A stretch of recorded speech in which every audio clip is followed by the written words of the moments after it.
Hey, it's Coach T. We're going to be talking about hyperlinks in this video for Affinity Publisher 2. This is my ongoing series that is trying to walk beginners and adult learners like myself through using Affinity Publisher 2, which is a really powerful book design software. And it's hopefully respectful of where adult learners and beginners are coming from. And you really should not leave these videos feeling talked down through. I often struggle through some of these topics myself because it's a complicated dashboard. It's a complicated piece of software. You should not feel ashamed for getting lost sometimes in it. We want to add hyperlinks to digital documents for all sorts of reasons. A, it can make navigation to and from key resources really easy. B, it can make it so that you don't have to copy and paste a bunch of other information that somebody would find better arranged elsewhere. And C, maybe you want to link people to your store or something like that. Just make sure you follow the terms and services of online vendors if you're selling your books. Some don't like it if you insert hyperlinks that go off-site. So inserting hyperlinks is very easy, and actually we do get one of these navbar tools. This is called the Studio. You get a Studio tool pane that shows up here if we do it the right way.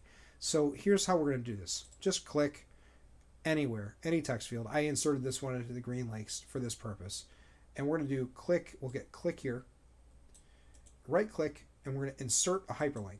Just like you would in Microsoft Word, this is going to go to, nys.gov/parks. I don't know if that's a valid website.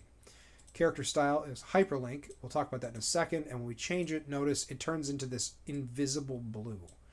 Well, what's going on is it's applying a text style up here, a character style. But we can fix that. So check this out. Come over here to your text styles. Come down here to your hyperlink, and we want to edit hyperlink. Text fill, we're going to do this as let's do those other letters are yellow, I think. So we'll do a white to distinguish them, like that, pure white. And we will also do font. Let's see, where do we underline? Typography, swash, variance, figures.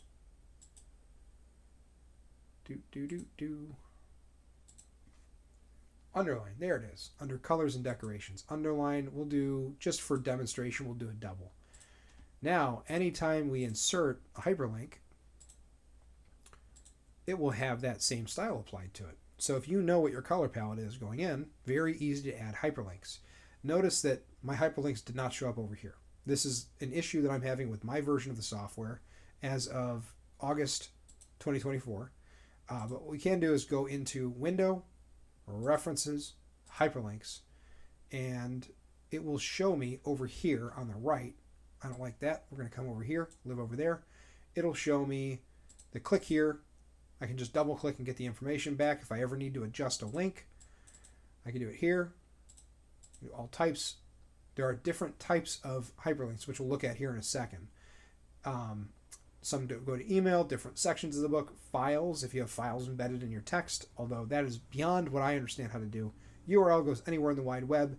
And anchor is interesting because you place an anchor on the page and it will always go there regardless of where the anchor is. We're getting into some of the extra textual features, the meta-textual features that come with Affinity and take a good PDF and make it a great user experience. And then finally, you can also just anchor it always to a page. Doesn't matter what's on the page. If we set it to 3, it will always go to page 3. In this case, we've only inserted some hyperlinks here. So let me show you how to use some of those other features to superpower your PDFs. Let's go up to our table of contents. And this is another reason why I waited this long. We needed to have these. Insert hyperlink.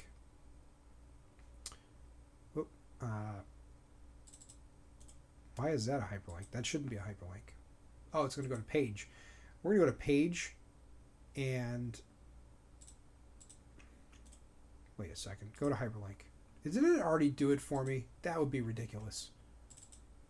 If so, that's new. It already did it for me. That's really cool. That's new. I didn't know it did that. Okay. All right. Well, we need to do an example just in case, because in some cases you might have your own custom links. So we'll do jump to index since index isn't in there. And I am so sorry for how ugly this design is, but it's gonna get worse here in a second. I'm gonna preempt a problem that I'm about to cause by creating a frame that's not a frame text. I created the wrong thing. Let me have control. We're gonna draw a rectangle. It's gonna go down there. Okay, and we will do it right there. Okay, so on our jump to index, if I highlight this and I insert the hyperlink, and I want to go to an anchor. Now notice I have some anchors that I did insert. Those are going to be headings. The program doesn't care what headings you've inserted. It's going to go find those headings. They're duplicated for a couple different reasons. It's not pertinent to get into them right now, but let's say I don't see the one I want. I can go to my index, and I can insert an anchor. And I can just call this anchor index. And also notice there's this option right here, export as a PDF bookmark. If you're thinking about building your PDF, you want to make sure that you have bookmarks like this. This will show up on the left-hand screen of a PDF. If you click the hamburger menu that often lives up here, it'll show up as PDFs. That makes it much easier to navigate for your viewers or your readers. So now, okay, I have my anchor set. Now I can make this into a clickable button by going to hyperlink, anchor, and I just want to find, where is he? Index. And the character style will be hyperlink. So now it's white. That's why I had to preempt it with that gray box. I knew it was going to do that. And if I right click, go to, boom, I go right to the index, right? Even though it's not technically part of the table of contents. So that is how you can use anchors in conjunction with hyperlinks to hyperlink your book together. That makes it really, really great. So if you're thinking about this project from, I'm doing a recipe, well, maybe you have a list of ingredients that are difficult to find, and you have a page on how to source difficult ingredients for an unusual recipe. Like maybe you're making a particular Indian dish, and you know that not everybody's going to have tamarind around, or they're not all going to have cardamom seed pods or something. And so you have a page in your book about how do I find the ingredients. Well, you can hyperlink all of them by anchoring that particular page, and then hyperlink each weird ingredient when you know it might be difficult to find. They can go right to that page. You can also have that page show up in your index and in your table of contents so that you've covered all your bases. The very last thing I want to do is just to show you another feature. This is working off the master pages, and I'm getting a little bit long here, but I'm going to go to this page, master page type, and we are going to insert a text box down here. And this is something that I've done in a couple of the books that I've worked on, but we're going to do a home and an index button. Center these, and we will make them, actually we're not going to care what the font's going to look like because it's about to shift.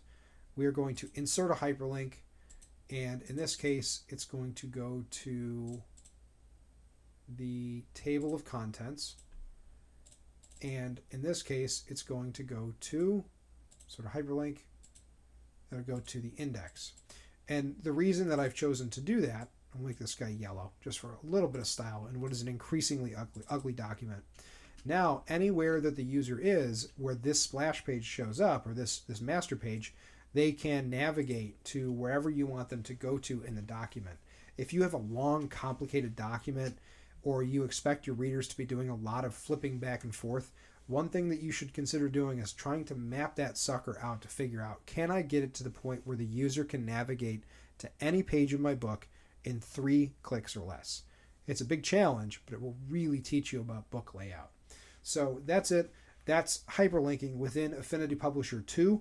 I covered a lot of ground really quick in this book, but I'm hoping that you are increasingly comfortable with the interface and that you're thinking about, how can I use this to design a really beautiful book? I'm Coach T. If you like this kind of video, you know what to do. I'm happy to have taught you today, and I will see you in the next one.